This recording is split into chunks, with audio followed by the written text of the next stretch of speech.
Hello, I'm Pastor Don. Welcome to Outback Adventures.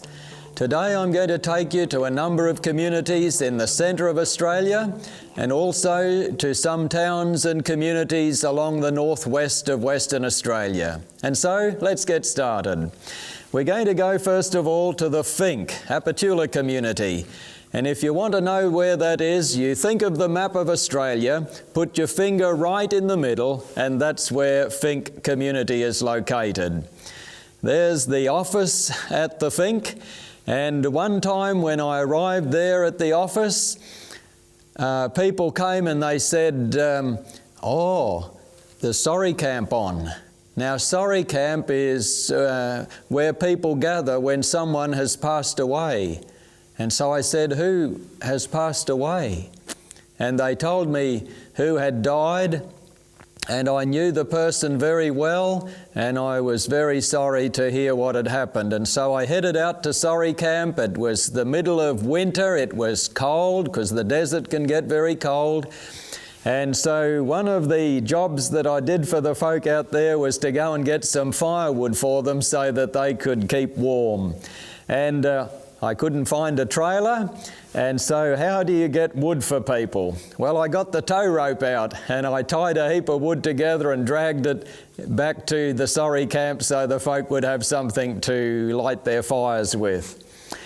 Well, whenever we go to these communities, the people always want us to hold meetings and to have a sing-along and to share the Bible stories.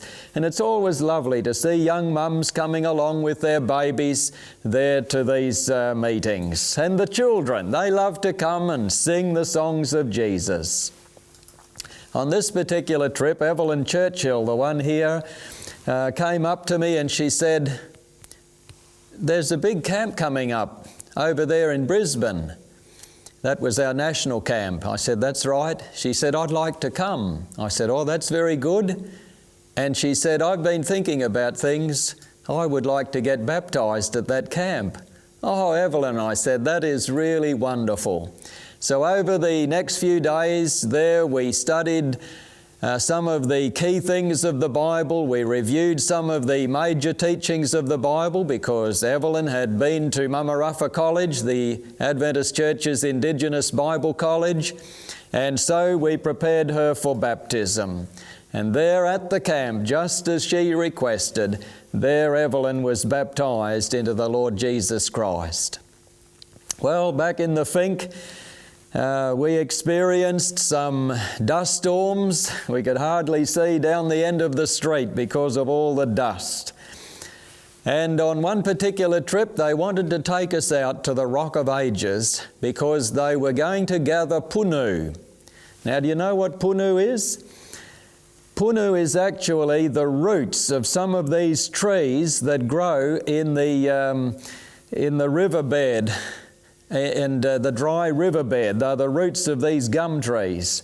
And it's interesting how they locate where the roots are. They look for a little crack in the sand above the root, and then they start to dig the sand away, and then they cut off sections of the roots.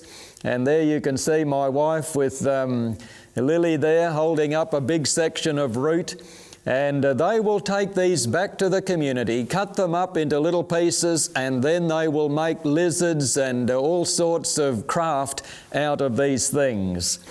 Well, while we were down there, a couple of the young ladies decided to make some damper, some lunch for us.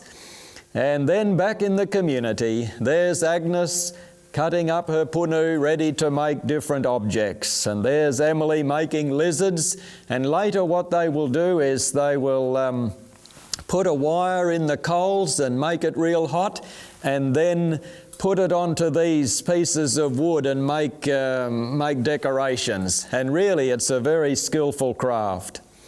On this particular trip, a group known as the Pinnacle of Terror were visiting there.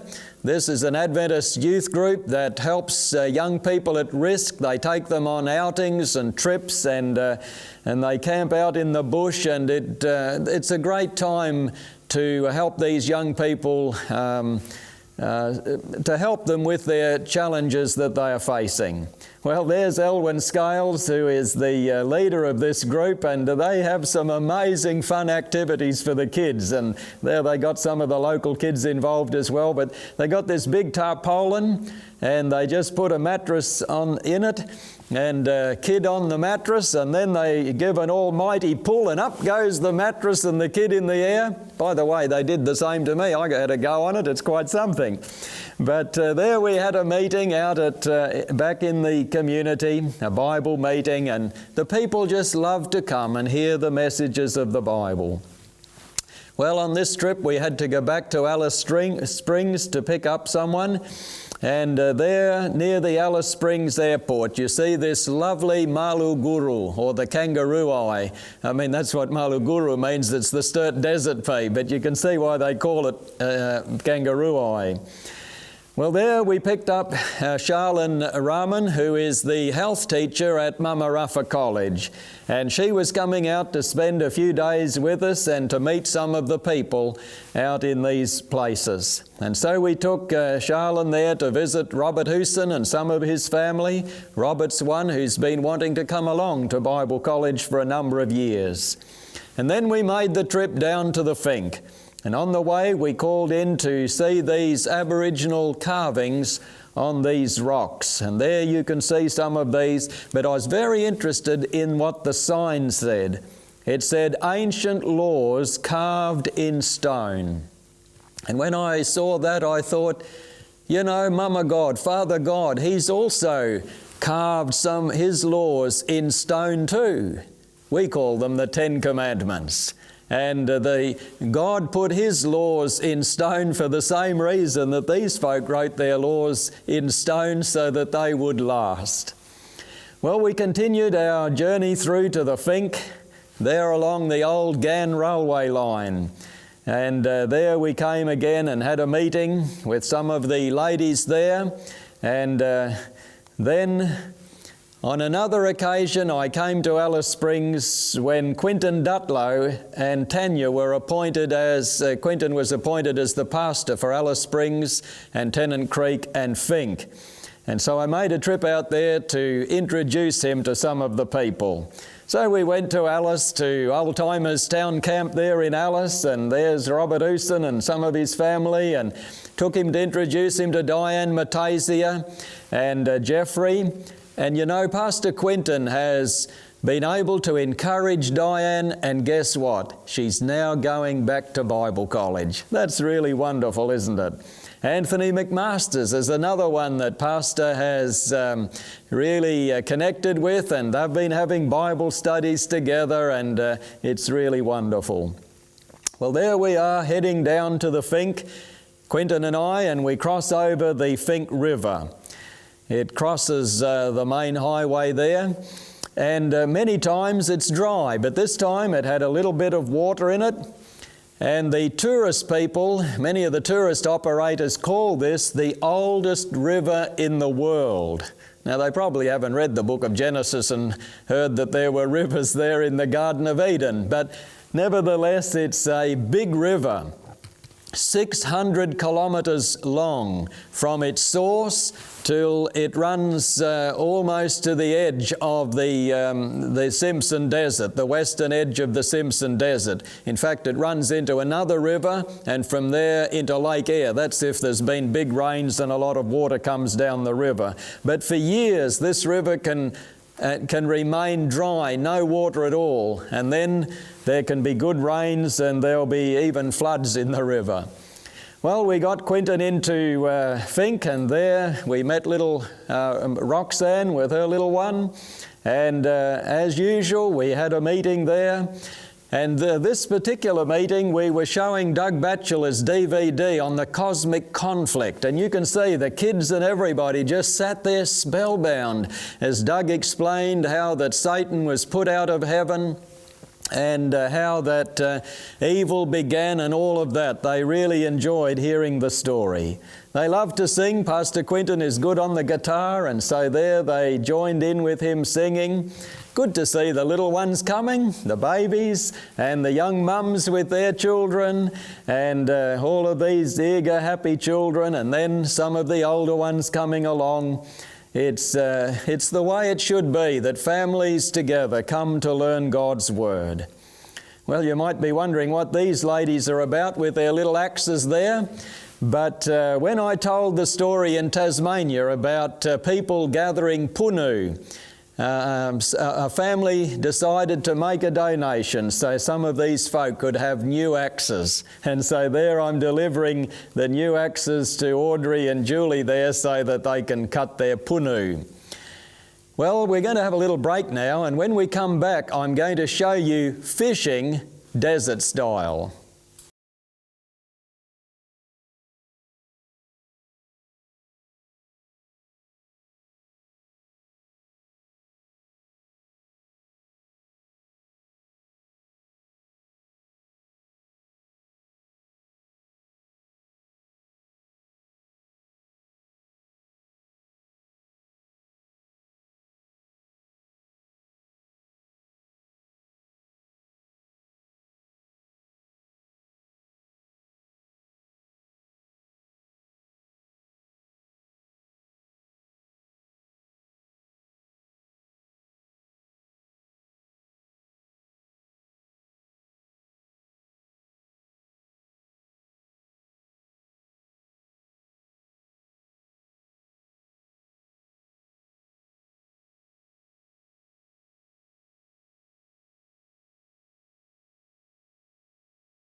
Welcome back.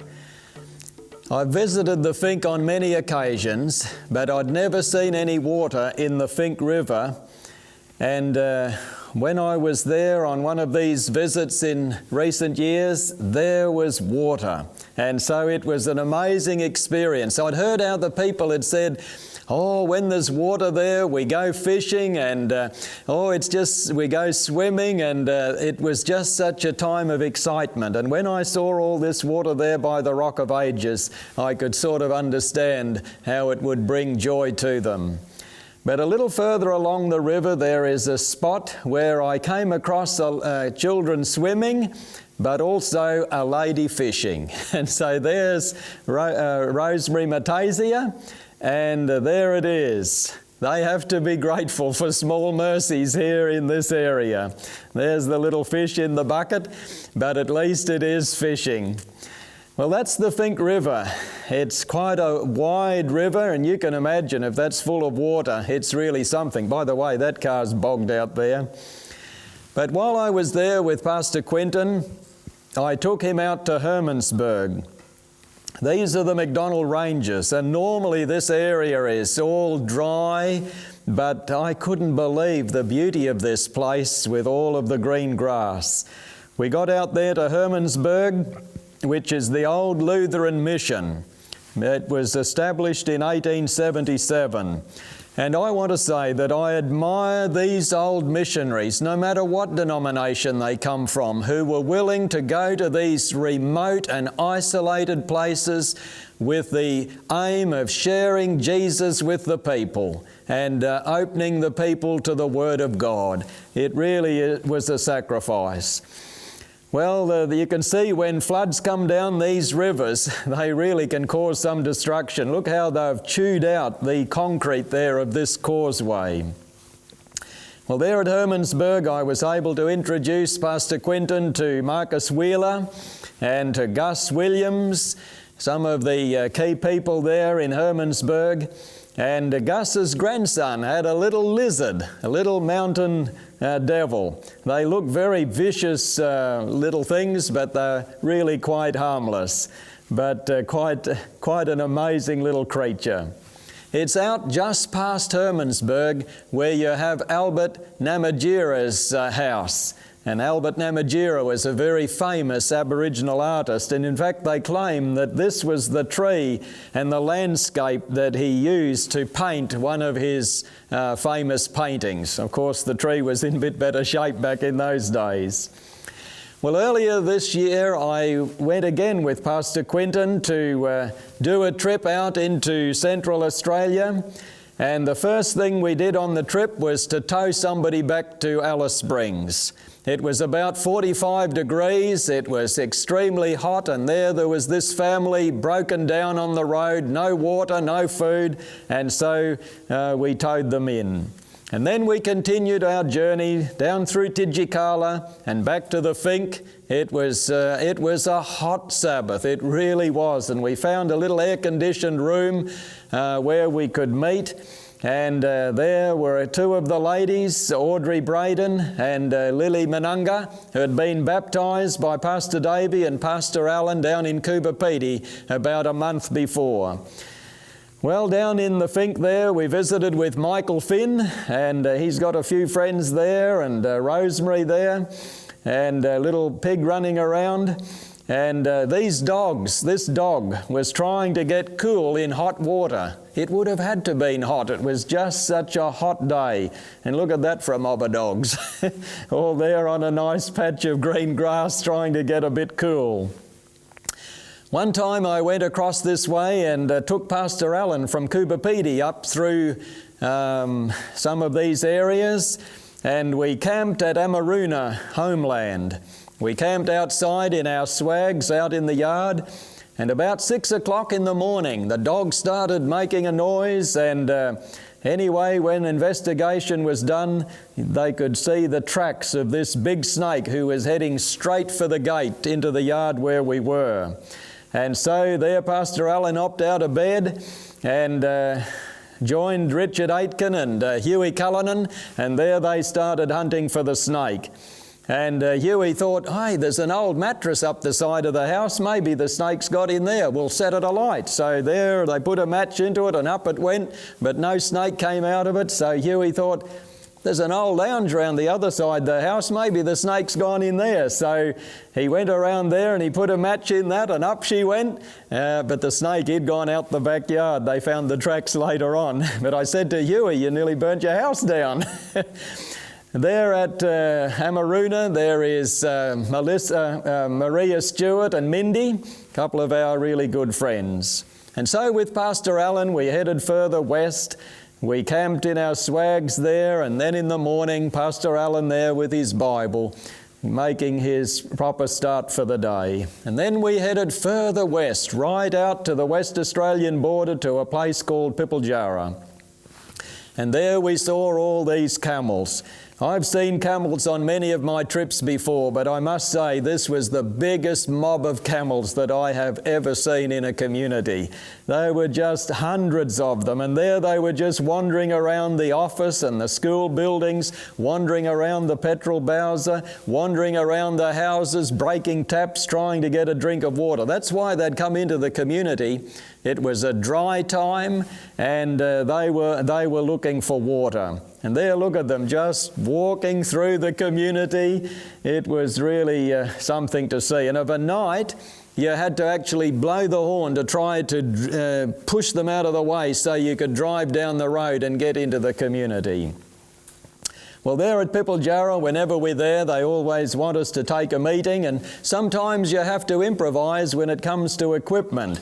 There we used a rubbish tin as a projector stand, and then the next night they had a table, but they also provided a dog to guard my data projector and laptop.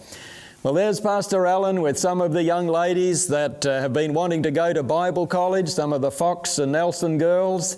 And it's really lovely to see young people like this wanting to learn more about Jesus. Well, it was time to head back and take Pastor Allen back home, but on the way he saw a four-wheel drive that was for sale. But I don't know that he was too impressed, but if you don't want to buy it, well, you can hire it. It is up for hire. Well, we're going to take a little break now, and when I come back, we're going to go to Western Australia and go to some of the places in northwest Western Australia.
Welcome back. This time I'm going to take you to the northwest of Western Australia, and we're here looking at the big satellite dish at Carnarvon. This is one of the landmarks of this town, which is some 900 kilometres north of Perth, right on the coast. The Gascoyne River comes running out through Carnarvon, and there are some beautiful reflections there in the river. There you see the black swans, which West Australia is quite famous for. Carnarvon is a tropical fruit-growing area, so lots of bananas and pawpaws and mangoes, all that sort of thing, star fruits. And just out from Carnarvon there is a place called Rocky Pool. That's not actually a river, that's just a pool in the river. And it's a beautiful setting. Well, we have a little Adventist church there in Carnarvon, and my wife and I, with a Mama Ruffa team, went up there to run some meetings for the people. And there's some of our team with Charmaine Dingo after some of our meetings. Avie Robinson, one of our church members there, one of our Adventist members, with some of her craft work. While I was visiting around Carnarvon, I was handing out the calendar, our Good News calendar. Had 3 Carolundy girls on the front of it, and somebody said, "Hey, one of those girls, she's just down the street there, she's staying in one of those houses there." So I went down there and I met up with Karen Dodd and got her photo with the Good News that has her photo on the front. Well, we headed up north, and there is some beautiful scenery up there. In fact, my wife and I took a week off to have a little holiday. We went into Coral Bay. There are lovely little holiday resort places there on the coast, and then further north to Exmouth, where you see the lighthouse and the beautiful bay, and nearby that's where turtles come in and lay their eggs and nest and so on. There's one of these big turtles that frequent these areas and so on. That's the dugong, which is an animal that's a little bit like a dolphin, but interesting animal. This is a stuffed one there in the visitor centre. Well, we took a little trip out onto the Ningaloo Reef. The Ningaloo Reef is about 260 kilometres long, but it's very close to the land, and as you can see there, it's only about 1 kilometre from the shore, and so it's within easy access for people. But it's just a sea paradise, really. And there on the sand dunes we noticed these marks, and we thought, no 4-wheel drive been going up over those sand dunes? What's that? Just look like tyre mark. But we realised they are crab's feet. They're the marks made by the crab as he crawls up the sand. It's really quite something, isn't it? Well, we saw this big parenti, big goanna. He's really a beautiful one, and he's shedding his old skin. You can see that beautiful black and white section. Well, that old brown skin will all peel off, and he'll be beautiful and elegant there. I think that's God's dot painting on him too, by the way. Well, there you see a kangaroo, Malu there, and you see the butcher birds. It's a lovely area to observe the things of nature, but I felt sorry for these poor old lambs and sheep there. No trees to get under. They had to try to get a bit of shade underneath a big old termite's nest. Well, look at that old billy goat. Reminded me of the prophecy of Daniel chapter 8 with the rough goat the Bible talks about there. But we came to Karratha, and there we visited around with some of our friends in Karratha, and some of the church members said, "You should go and see Roberta Marshall. She's been along to church." And I thought, I've never heard of Roberta Marshall. Who's she? So they told me where she lived, and I went around to her house. I knocked at the door, and I was thinking, what am I going to say to her?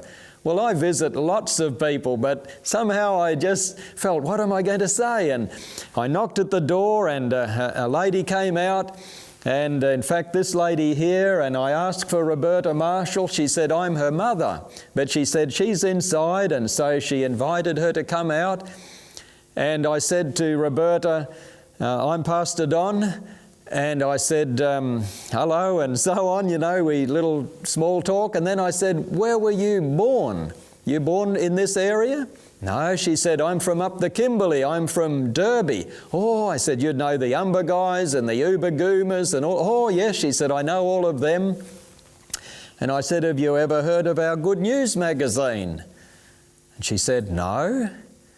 And so I said, would you like one? Yes, she said. So I went out to the car and I got her a few copies of the Good News, our church's, the Adventist Church's special magazine for our Indigenous people of Australia. And so she was happy to get those. And then she said, do you think you could give Mum and I a ride down to Woolworths? Sure, I said, I'd be happy to take you down. So they hopped in the car, and as we were driving down, I said to Roberta, I said, how did you come to get to know about the Adventist Church, to come along to our church? I was wondering what had led her to come. Well, she said, I got on the internet. And she said, I did a bit of research on the internet. And I came to the conclusion that the Seventh-day Adventist Church is faithfully keeping the Ten Commandments and keeping God's seventh-day Sabbath. And so she said, I decided I would find out where the church was here in Karratha and I would come along. And I thought, isn't that amazing how God leads people and how God finds people and directs them to His message. Well, there my wife and I headed out to Millstream. By the way, do you know what's happened to the mountain there? Looks like fire, doesn't it? But that's just big rocks, that's what it is. That's the landscape out here in this area of the Pilbara. But out there at Millstream, we saw this beautiful permanent waterhole. And this was a significant place for our Aboriginal people. Where they would meet for corroborees and so on. And I can understand that when you see this beautiful place and this permanent water. Well, we got to Port Hedland, we visited Christy Papertalk and her family and others, and then I caught up with Valerie Dunstan, and Valerie said, you know, Pastor, I used to be one of the early students at Karralundi. But she said, I strayed away as I grew up and I went drinking and I sort of walked away from the Lord. But she said, I'm coming back. I'm finished now with that old drinking life and I want to live for Jesus and follow Him. Dear friends, the seeds that are sown in people's lives, in the lives of boys and girls, is never lost. And many of them will come back to Jesus in their later life. Friend, if you've strayed away, why not come back today?